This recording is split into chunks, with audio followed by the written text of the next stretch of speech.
base map is loading on the car right now, so everything is looking good.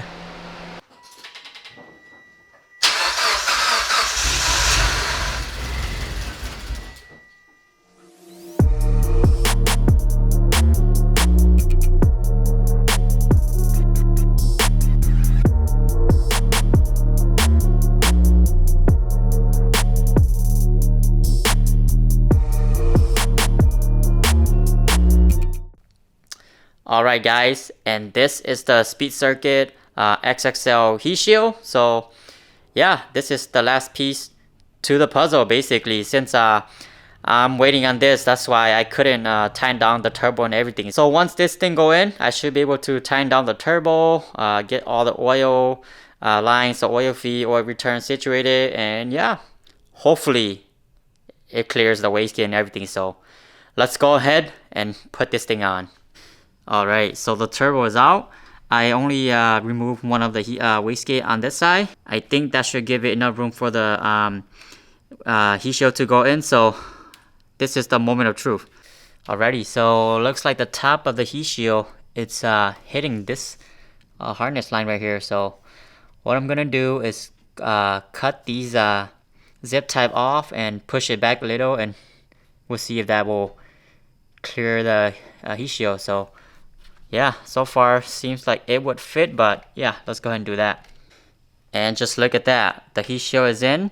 The only thing that you would need to do to fit this heat shield in is unclip all the plastic or zip tie clip for this guy right here and push it back. And yeah, because it's hitting on the top here, so once you do that, this guy should be able to pop right in. So I already screwed the heat shield down, so held by 3 bolts, one up here and then 2 on the bottom. So yeah, now it's just to see if it will clear the wastegate.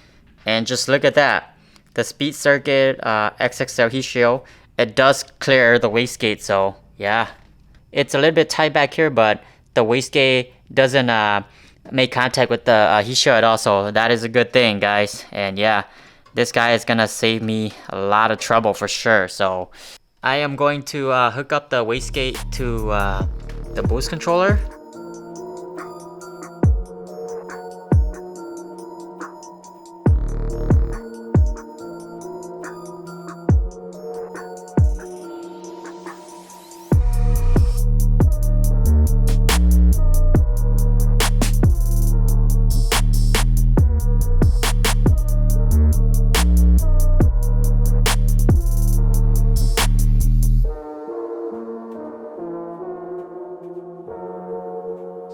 Alright, so the wastegate is finally hooked up to the boost controller.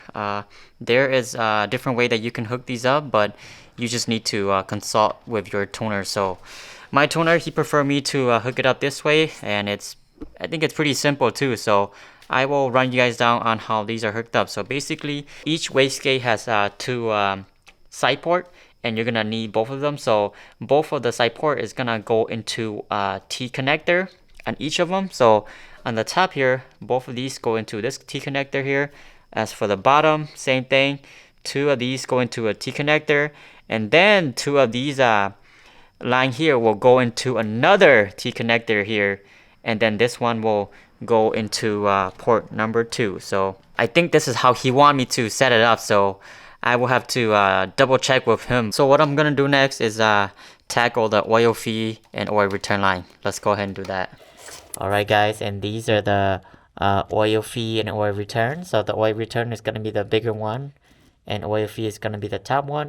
Alright, so the oil return and oil feed line adapter is in. So they're ready to just hook up to the line once the turbo is in. But now what I'm going to do is tying down these V-band clamp for the wastegate. So there's 2 for each wastegate, 1 for the dump tube, and the other one connect directly to the exhaust manifold. So do that, drop in the turbo, and see if the downpipe will clear.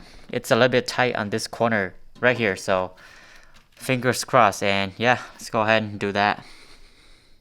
Alright guys, the turbo is in, and I was trying to get the downpipe on, but the heat shield it will not clear the downpipe. So what I'm gonna do is it's basically hitting these two corner right here on the lower portion. So how the heat shield is designed is they made it to where you can it depends on what downpipe you run, you can cut off the two portion on the bottom here. So yeah, I should have test fit the turbo and downpipe before tying all the wastegate and everything, but I think I can still cut the lower portion off from here. So what I'm gonna do is take out the turbo, mask everything, and make sure no metal particle is running into the manifold and anything like that. So take out the turbo, and then gonna have to cut off these two lower portion on this side here. So hopefully that will clear the downpipe, and yeah.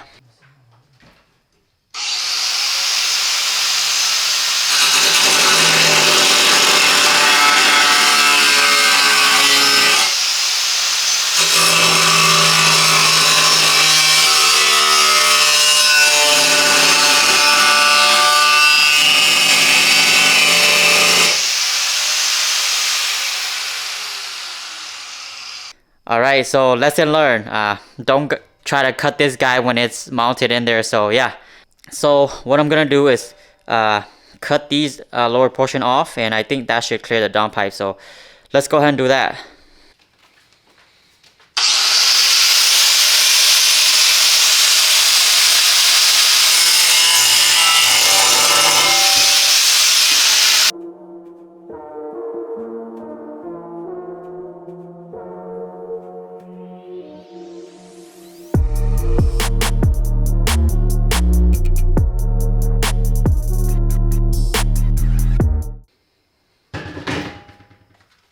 Alright guys, and just like that, I was able to cut off the lower portion on the heat shield. So now let's clean this thing up and throw it back in the car, and fingers crossed, hopefully it fits. So let's go ahead and do that.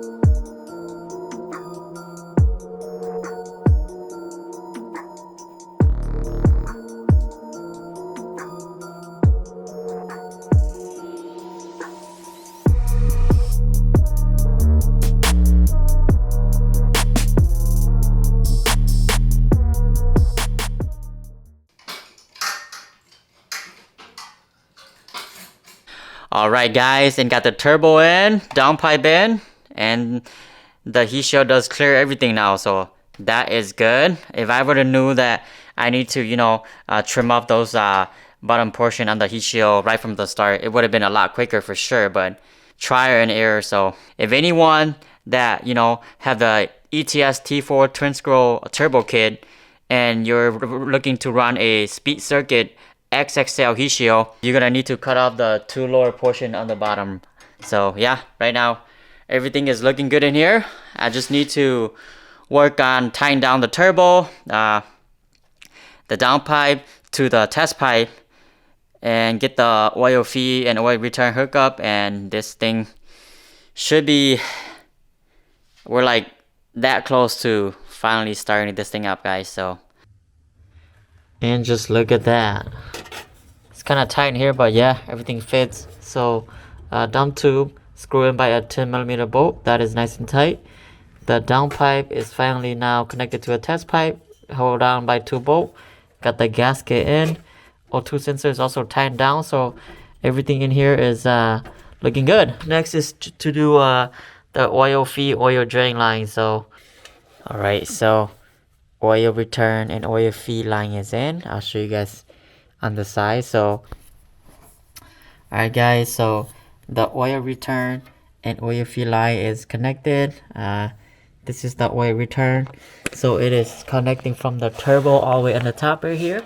There is like a metal tube, so this line here connect to that, and then comes over the axle, down into the block onto the oil pan down here.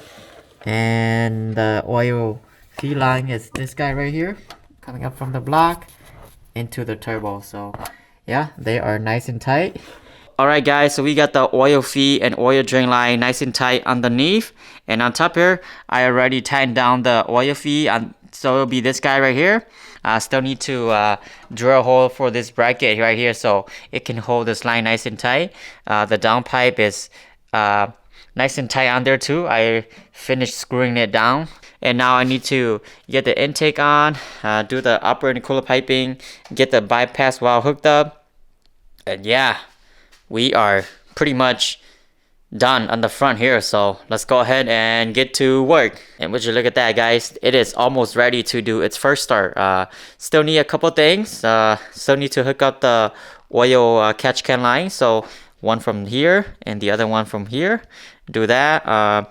Throw in a set of new spark plugs. So I have a set of NGK Razor Radiant spark plug. Gonna gap these to 0.020, so do that, throw these in, get some fresh motor oil into the engine, since I did drain the oil when working on the turbo. So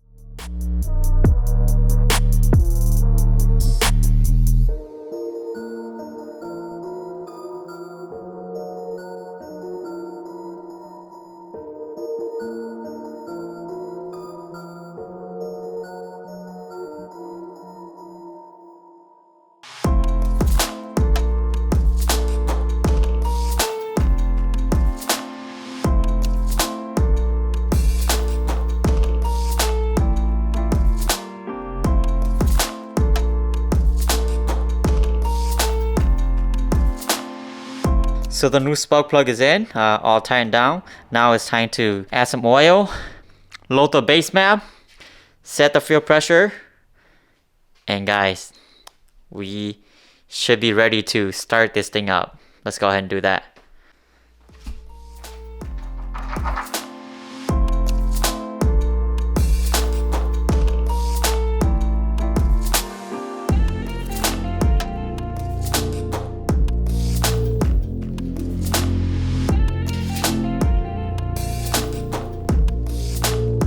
So I loaded the base map onto the car. So what I'm gonna do next is take off the ignition fuel, and that will be fuel number 21. So take that off, making sure that we don't have any spark going onto the spark plug, because I actually don't want to start the car. I just want to crank the car and build oil pressure so oil can actually goes into the turbo first before we actually start the car. So let's go ahead and do that. Fingers crossed.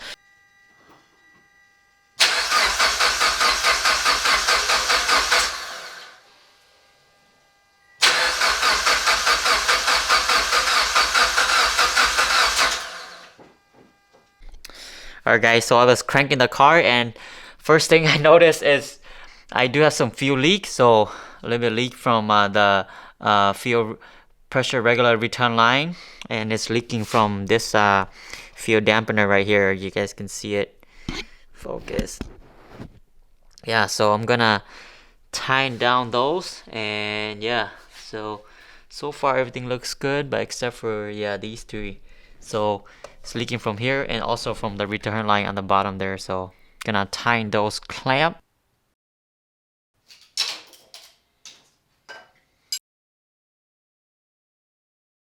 I'm pretty much going to need another new 6AN line that goes from the fuel rail to the fuel pressure regulator. So yeah, pain in the butt, but yep, first startup